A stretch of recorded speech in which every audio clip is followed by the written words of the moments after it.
Well, hello, my friends. Welcome to another edition of Pensive Politics with Mr. Watson. I am your host, as always, Christian Watson, and it is good to be with you guys today. It is wonderful to be here with you guys. And yes, I am in desperate need of a shave. I just woke up, but I've been thinking about this show for a while, and the reason I haven't done a show for the few days of the week is because things have just developed so fast. And I prefer, rather than having what they call hot takes, which I would just call haphazard opinions that oftentimes don't stand the test of time, rather than having those, I rather have a holistic viewpoint on an issue. So I'd rather be like the ruler and the prince in the sketch's image, who is on top of the mountain and can see everything, rather than who is down in the fields and can only see part of what is going on. Now, I don't want to be like the Machiavellian principle that ruler is animated by, the principle of perhaps violating people's freedom, all to conquer them, all these things. I don't want to be that, but I do want to be as holistic in my epistemological pursuits as possible. So, I have not made a show, although I've made a few videos, because I just simply want to make sure that when I give you commentary, you're getting the best that I've got. There's an old song by Anita Baker called Giving You the Best That I've Got. Most of you who watch this show probably never heard of her or it, but it's a beautiful song, It's about the perils of love and expectation and weighing your love and your expectation against societal opinions. And at the end, she's just like, I put everything on my wedding ring. I'm giving you the best that I've got. Beautiful song. It amazes me just how often I cling to the past in my music, because oftentimes I'm very skeptical of the past, but I cling to the past, and I think that is very important for all of us to understand. There is a role for tradition to play in shaping and molding our understanding of phenomenon that sprung from said tradition. Doesn't mean you have to be bound to tradition. It simply means you have to use it to understand things. And so, speaking of tradition and trying to understand it, this Gamestop situation reflects a lot of these principles. People were talking about how this is some revolution. Jacobin recently just said that this proves how stupid the stock market is. Jacobin, if you guys aren't familiar, are the far left socialist publication, which likes to make absolutely terrible opinions. I don't understand how anyone can read them. Even if you're a socialist, their arguments are just notoriously poor, and genuinely they are. They like to use any defect in the system, any flaw in the system, to say the system as a whole or the principle of the system is wrong, which of course is fallacious. So this GameStop thing has just fueled a lot of commentary. I read a piece on CNN.com the other day saying that this GameStop thing is akin to Trumpism. Like, the arguments made no sense. In fact, isn't it funny that some folks in the media will find any excuse to lambast the outgoing president? You don't even have to like the outgoing president to understand that he was a human being like anyone else, and that he is no longer in office anymore. Yet, they want to continue to lambast him far after his dominion over the executive branch is removed. That makes no sense to me. That makes no strategic sense. It makes no conceptual sense. It makes no sense to me. So we'll talk about this GameStop thing and the principles and ideas underlying it. We'll also talk a little bit about this Great Reset business, because there is a Great Reset. It's not a conspiracy theory. There is a Great Reset being orchestrated by several like-minded administrators in several different countries that want to reshape and remold the post-COVID economy in the image of some sort of egalitarian, universalist utopia. That is what they want to do. And I'm going to give you the proof. I'm going to explain why Biden in particular is talking about doing this kind of stuff. And I'm going to explain the effects, because we're already seeing the effects. John Kerry had a press conference the other day. We're already seeing the effects of this kind of malicious thinking. So we'll talk about that and all and much more on this episode of Pensive Politics with Mr. Watson. So guys, I must emphasize to you, on Saturday, first of all, if you're a new viewer here, Pensive Politics is on multiple platforms. We are on every single platform that a podcast can be on. Podbean, Podchaser, Apple Podcasts, Spotify, Pandora, Google Podcasts. Wherever you listen to a podcast at, we are there, period. So, but the most important one I would say is Apple Podcast, given the review feature. So, if you guys could take a few moments and just subscribe to my podcast on Apple Podcast, leave a review, it would mean a lot to me. Just search in Pensive Politics. We are also on YouTube. YouTube is where the video version of my podcast is taped. And if you could just subscribe to me on YouTube, Christian Watson, and rate this video, like this video, and do everything else on our podcast as well, it would mean a lot. We're trying to make sure this can be a holistic operation firing on all cylinders. Because when you fire on all cylinders, you're much more efficient. You're much more, I would say, comprehensive than you would be otherwise. So I appreciate that immensely. We have Scott Baio coming up, my friends. The legendary actor from Happy Days, Charles in Charge, Johnny Loves Chachi, The Case of the Fatal Fashion, See Dad Run. He's an outspoken conservative. Scott Baio, ladies and gentlemen. Scott Baio. This show is growing, so we had Marianne Williamson on a few days ago. And before I get into the news today, I might as well reflect on that interview. So, Marianne, she didn't want to share the interview after it was done. I asked her, I said, Marianne, or Miss Williamson, because I'm respectful. I said, Miss Williamson, would you consider possibly sharing the interview? She said, at first, oh, sure. Then she stopped herself. Oh, wait. If I felt like I did good, I'll share the interview. If I felt like I did good. Ladies and gentlemen, I understand there is a aversion to not performing your best or not living up to your expectations. I get that there is this aversion to that. I get it. And this aversion is something that I think is quite concerning. Because it doesn't allow, and I'm not accusing Marianne of not having what I'm about to say, but it doesn't allow you to pursue a growth mindset. You have to understand life itself is nothing more than a prolonged process of growth. A sapling does not remain a sapling forever. It eventually becomes a bigger plant like a tree. You know, apple seeds don't remain apple seeds forever. Caterpillars don't remain caterpillars forever. They flourish into become a butterfly. Life is beautiful, my friends.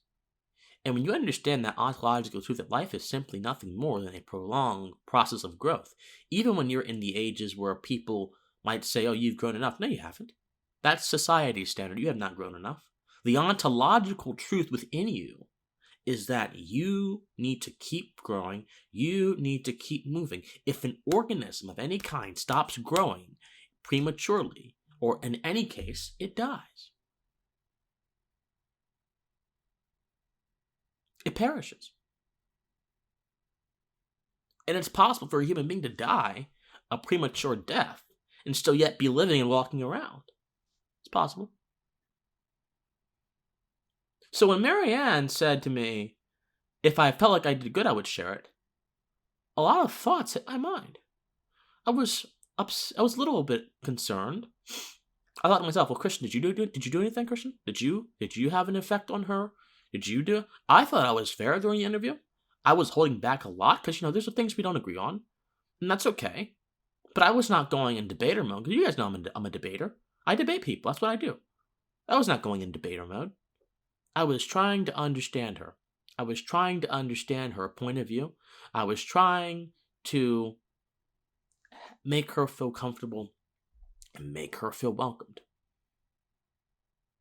That's it. That's it. So in that instance, I think I did everything I could do. And I've heard back from some of you. Some of my followers have not commented on the interview, and that kind of makes me wonder, But I've heard back from some of you, and some of you have said, well, Christian, this was a good interview. So, sometimes I don't know, but I enjoyed the experience. I wish you would have shared it, but I think it is a good interview by itself. You don't need you don't even need the validation of the interviewer to know it's a good interview. It's a good interview because I put my heart and mind into it, and I asked good questions, and it was a good conversation. So, that was that. The Scott Baio interview is going to be even more fascinating, I think. I suspect. Because Scott Baio is a legend, my friends. And so I'm very excited. That's coming up this Saturday. It'll be out around nighttime. So I am just very excited, my friends, because that's going to be wonderful. We're going to discuss a lot of things about Hollywood. So talk about his career, his legendary career, his singing career even. Because his singing career, people don't know. He had a small singing career, but it was legendary too, in my opinion. I loved it. So I'm very excited for that. Anyway, GameStop. So let's go through what happened here. If you guys are not familiar with what happened. So GameStop, I used to shop there when I was a young kid. Before the age of online gaming, I used to play console games. Console games are basically games like PS2, PS4, Xbox, anything that you can physically touch with a controller and a joystick, that's a console game. Over the past decade or so, a different gaming medium has arisen called Steam. Steam is an online gaming medium. So that means you can just go on your computer, you can buy a game on Steam, you can play it. You don't need a console. You don't need a particular brand. You don't need to go out and buy a physical copy. You can just go on Steam and you can buy something on Steam. So, GameStop and most brick and mortar stores in general have been having a hard time competing with the digital environment. After Steam came out, I don't think I ever bought another physical copy game. I think, I can remember,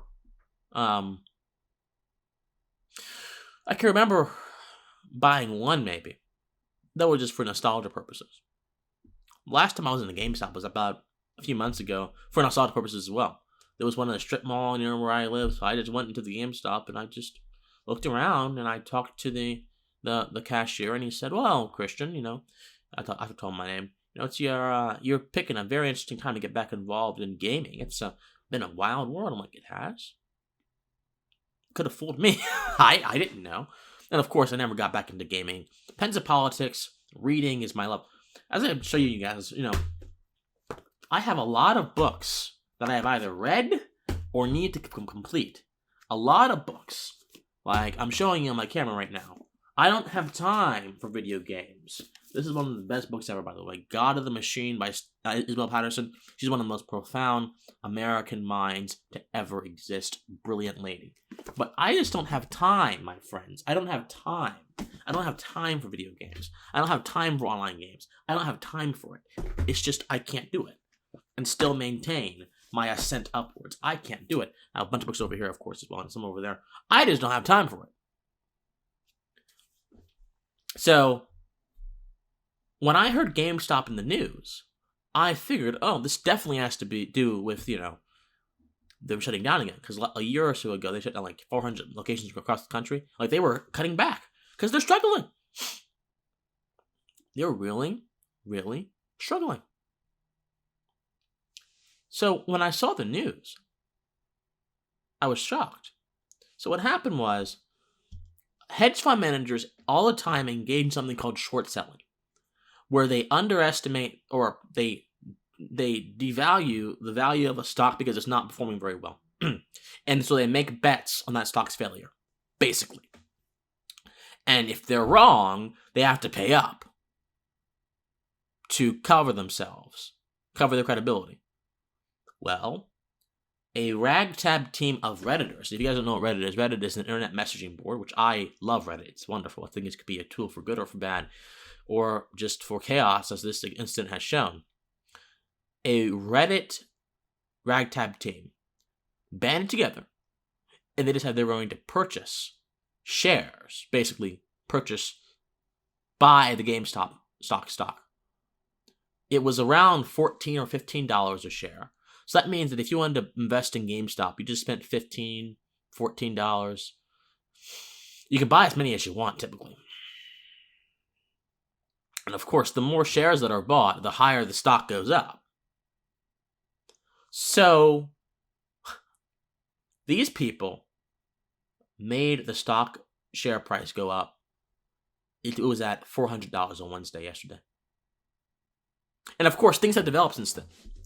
But they quite literally just began pouring money into GameStop, pouring money into so many.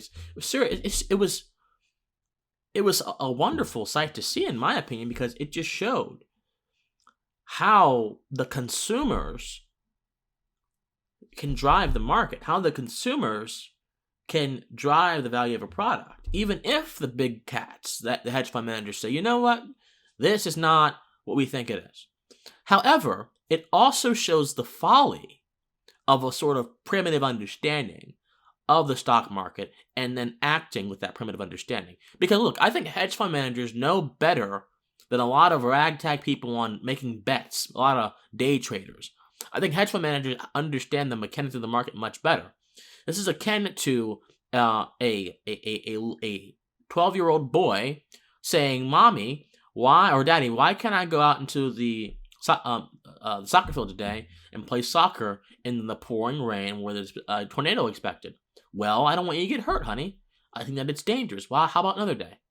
"Mommy, why in the world won't you let me go?" And he just pouts and screams and throws his stuff aside and walks away.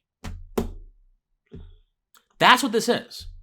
The hedge fund managers are saying, look, due to the market trends and due to the advent of online gaming, GameStop is not doing very well. Therefore, we don't think it's going to last very long. That's not a fatalistic move. It's just them saying something. Now, look, GameStop is expected to make a profit by 2023. So it was expected to have some chance to come up. The hedge fund managers are not sitting there dictating things to the market. They're simply saying, look, guys, we don't think, based on the trends, which have nothing to do with us, nothing at all, that this is going to work. That's all we're saying. And yet, a bunch of presumptuous folks decided to go in and just buy stock. And of course, GameStop went up 123%. It just kept going up and up and up. And now, a lot of these apps that people can go in and invest and trade in have restricted the sale of GameStop. So, after they had made waves with GameStop, they decided to also go over to AMC and make waves over there. AMC stock went up. Now they try to go over to Nokia. So, after GameStop, the apps that people trade in have quickly said, you know what? We gotta stop this. No. So they restricted it. Now, I have a problem with that, obviously. I don't think that you should be restricting the sale of these stocks. Look, there is a level of fealty towards the hedge managers that some of these places have. They have a lot at stake here. Their credibility and their money. So I get that. And if this really is just an aberration of the market, which I really do, I think it is, this can't go on forever, then you should just let it play out. Let it happen.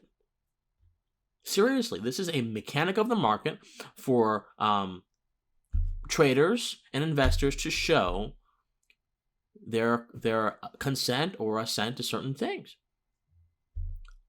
But this has been turned into some sort of Les Miserables class warfare thing, where now it's almost entirely about the fact that the hedge fund managers are supposedly very rich, which they are, and the people who are trading at these obscene amounts are not very rich, and many of them are college students, so they're trying to fight back against the big fat cats. And so Jacobin comes out and says, well, this shows how capitalism can't work.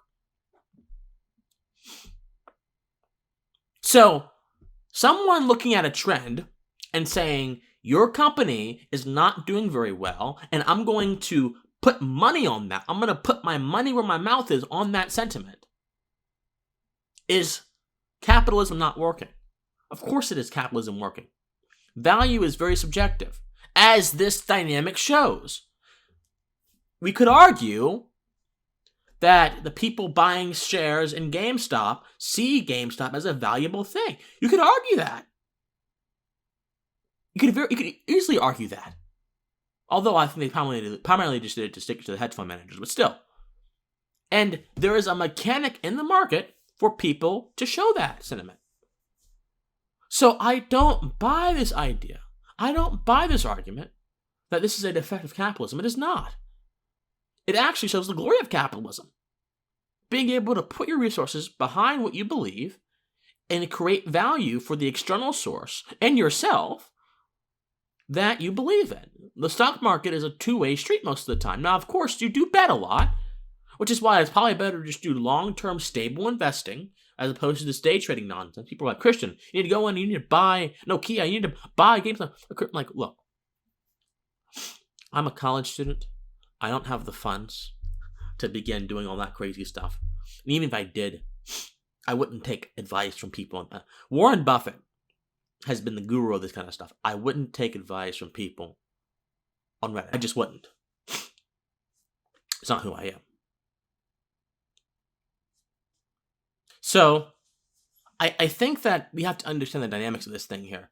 This is not about class warfare. This is not about Trumpism. This is not about some righteous crusade against the rich people. This is simply about the mechanics of the market and valuing certain things over the consensus of society. That's all this entire exchange is about here. I think once we recognize that, this becomes much less pernicious. Right? Of course, the traders and the stock watchers are going crazy. They're going to go crazy. Irregularity in the stock market, as you guys should understand if you're into finance, is not something that is coveted. Irregularity is something that is avoided. Speculation tends to be a bad thing. We don't want that, apparently. So when this happens, you're undermining the wisdom of a lot of people who have put their money where their mouth is. So I just think this is a very interesting dynamic. It is a contest of will at this point. But I don't see there's anything to lose our heads over. It is a temporary aberration. And these apps that are restricting trading, what if these people simply go to other stocks and begin trading there as well, as they have already done? Do you restrict it there? You're going to come to a point where you're going to basically make it very hard for these stocks to have any valuation in the market. And these companies will suffer for that. And there will be hell to pay. So stop trying to control this stuff and simply let it happen. It will die out. I'm positive it will. The hedge fund managers, well, you ought to make better bets. You ought to make better bets. These people should consider the totality of the digital era and how easy it is for things to change on a dime when action is asserted towards it collectively. That's just the truth, my friends. All right, we're coming up on a break. And so if you guys could just do me a favor, please subscribe to Pensive Politics on Apple Podcast, on Spotify, on wherever you get your podcast at. Please subscribe to Pensive Politics there. Subscribe to us on YouTube, Christian Watson. That is my YouTube channel, Christian Watson. Subscribe there as well. Like, comment, and share this video, this podcast episode. This is very important for us to get, my friends. We're doing our best to be the best we can be and to rise above the noise and the chatter and provide you a pensive, philosophical take on everyday current events. So when we come back, we'll talk about Biden and his Great Reset and his abortion fetishism on this episode of Pensive Politics with Mr. Watson. I love you guys. See you.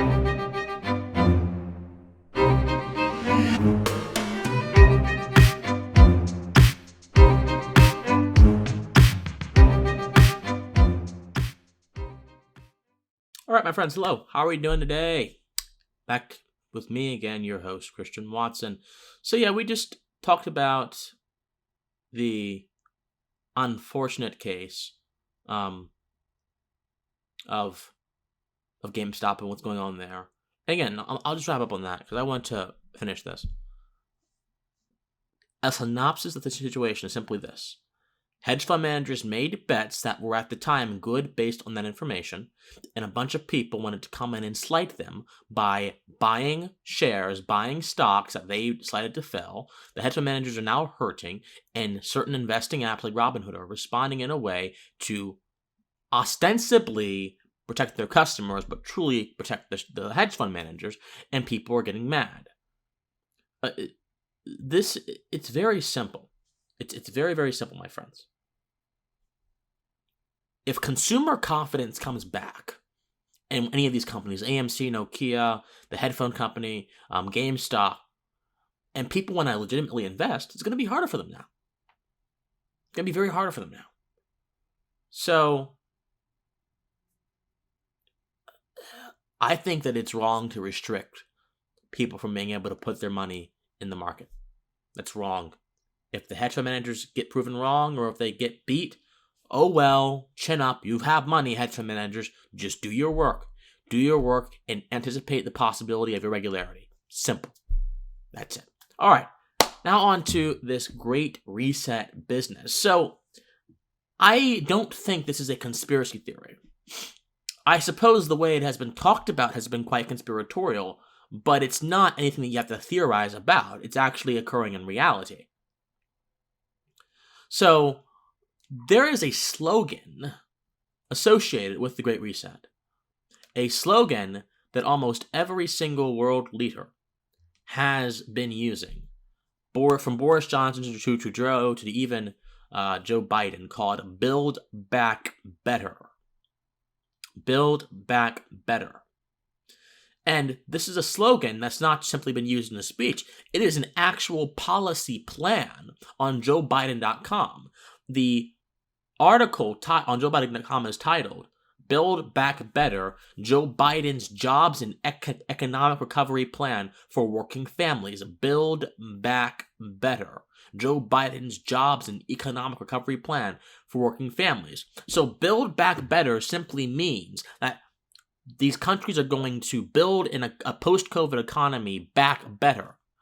Now, what does that mean? Because for those of us who understand that the economy comes from the down from the down up, that the economy is the sum of a bunch of micro interactions coming together and fusing the creative energy to produce value, to produce things, to produce businesses, to produce things that eventually come up into the atmosphere as vapors of excellence and affect the country.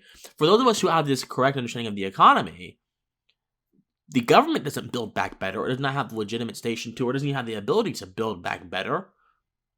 We have the ability to build back better. We have the legitimacy, the only legitimacy, to build back better.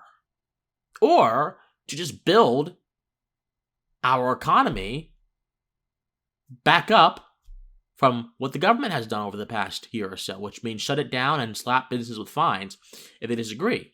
Ask Kate Brown in Oregon. Ask her. She just charged a very popular gym $120,000 for defying her lockdown restrictions. Build back better? Let's read this. So, the plan on Biden's website says, Joe Biden believes that, to his core, there's no greater engine in the world other than the hard work and ingenuity of the American people. Nobody has more respect for the working women and men who get up every day to build and sustain the country, or more confidence that they can meet the challenges we face. Make no mistake, America has been knocked down. The unemployment rate is higher than it was in the Great Recession. Millions have lost jobs, hours, pay, healthcare, or the small business they've started, though through no fault of their own. I agree, Biden. It was no fault of their own. It was because many progressive consciousnesses, many progressive governors have decided to shut down and seize the American economy out of this this pseudo-altruistic behavior to protect all of us from ourselves. Rather than let every business make their own determination, let every business make their own decision based on their own data and their own needs. So I agree. It was no fault of their own. It was the fault of people who think like you. Here's where Biden's wretched economic ideology comes in. He says, the pandemic has also laid bare some unacceptable truths. Even before COVID-19, the Trump administration was pulling economic policies that rewarded wealth over work and corporations over working families. You see how neat this sophistry sounds? Wealth over work and corporations over working families. How is wealth produced? This sentence presupposes that wealth was produced through not working. Was it produced through thievery, Joe Biden? That's how the government produces its wealth, through thievery. And that's how the engine for your plan would be sustained, through thievery, through taxation. And then there's this dynamic, again, this class warfare dynamic that's began with Marx and has come up to modern progressivism, which analyzes the economy between corporations and working families, the false dichotomy between those things.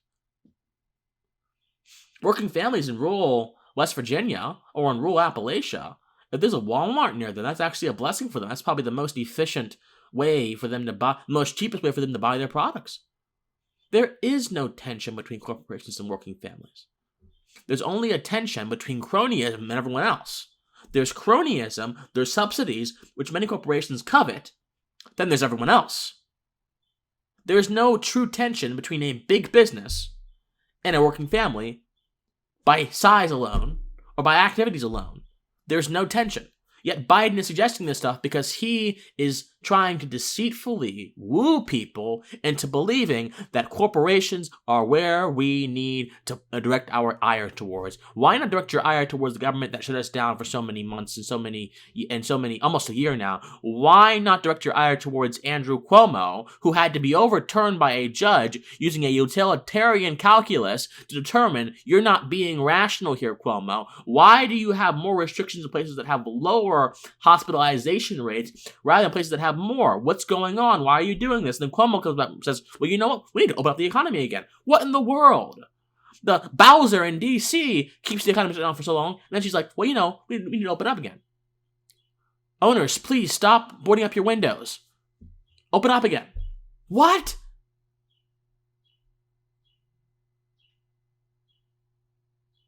Ladies and gentlemen, this entire Build Back Better nonsense is simple sophistry, dressed up in class warfare rhetoric. That's it. The sophists of ancient Greek would be very, very proud. It is simple sophistry.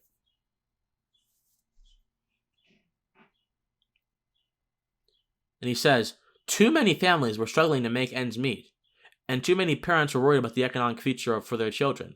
And Black and Latino Americans, here we go, the identity politics stuff. Native Americans, immigrants, and women have never been welcomed as full participants in the economy.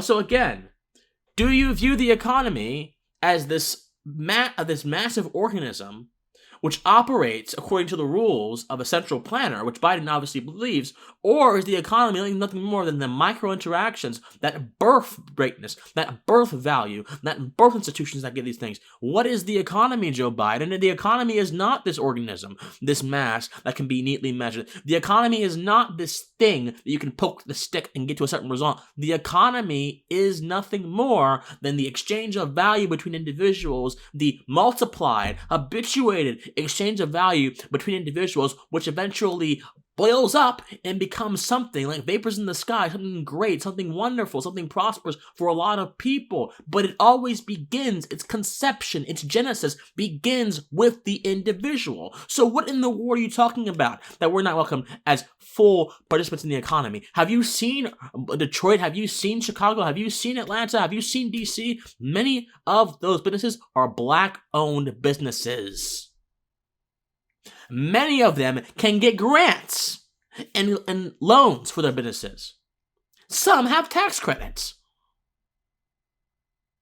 Black entrepreneurship is way up.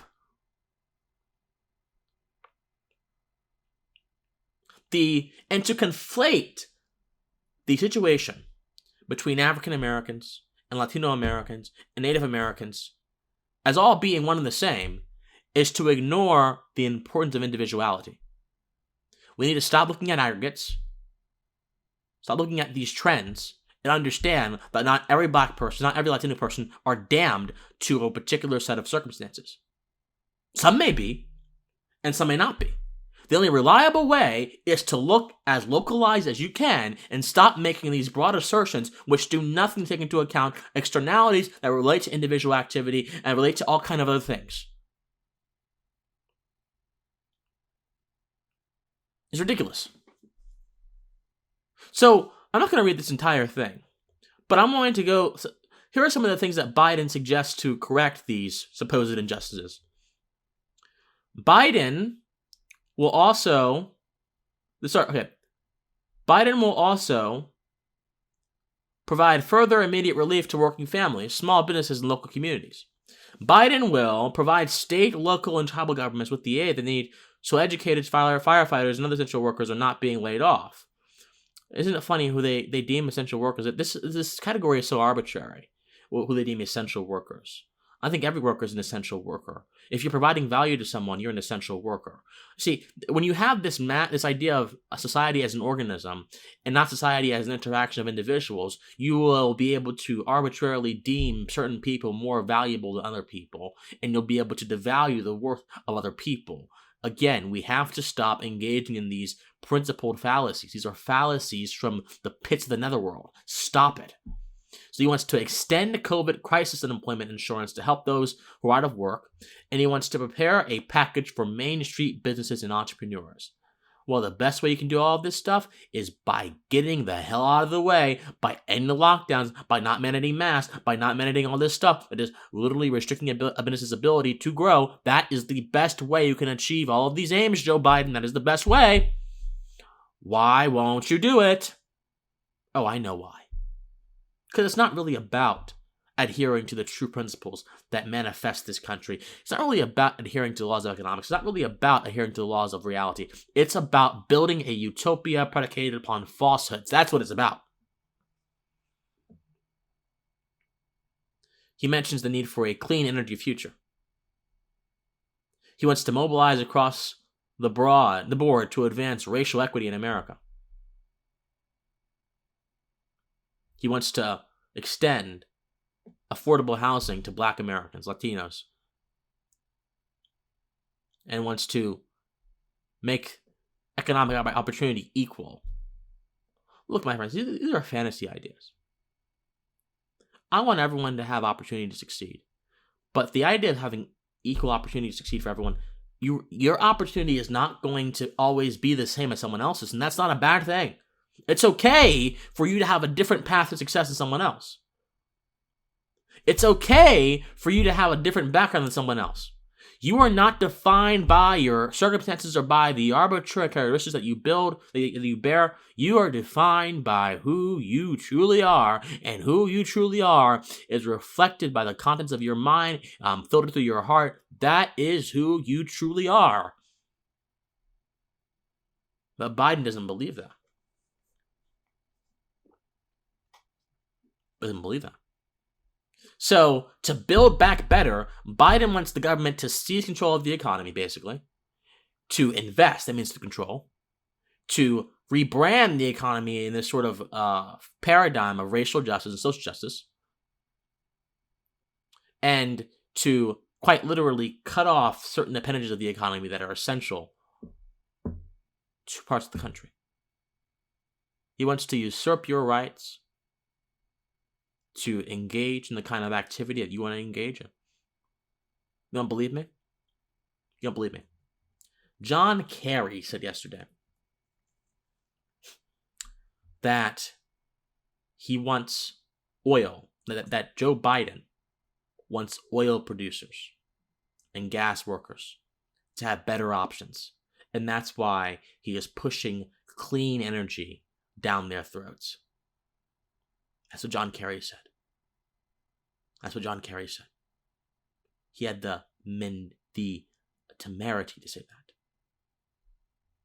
John Kerry said this from the CBS News.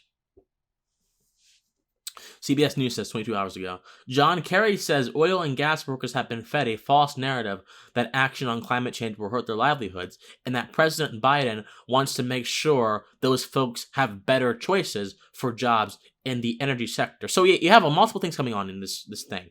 You have an assumption that Joe Biden, an central planner, knows what is best for people's lives. That is false. He does not know what's best for people's lives. On a material level, these planners cannot go in, and they don't have the ability to measure every single thing, every single value, which goes into producing what is best for our lives. They just cannot do that, because some things are seen, and some things are unseen. Bastiat understood this. It's not number one.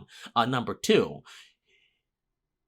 he is deceptively cloaking the fact that this will absolutely hurt their livelihoods by replacing their jobs and basically making them go and acquire a very different skill they may not have the time or the money or the ability to do.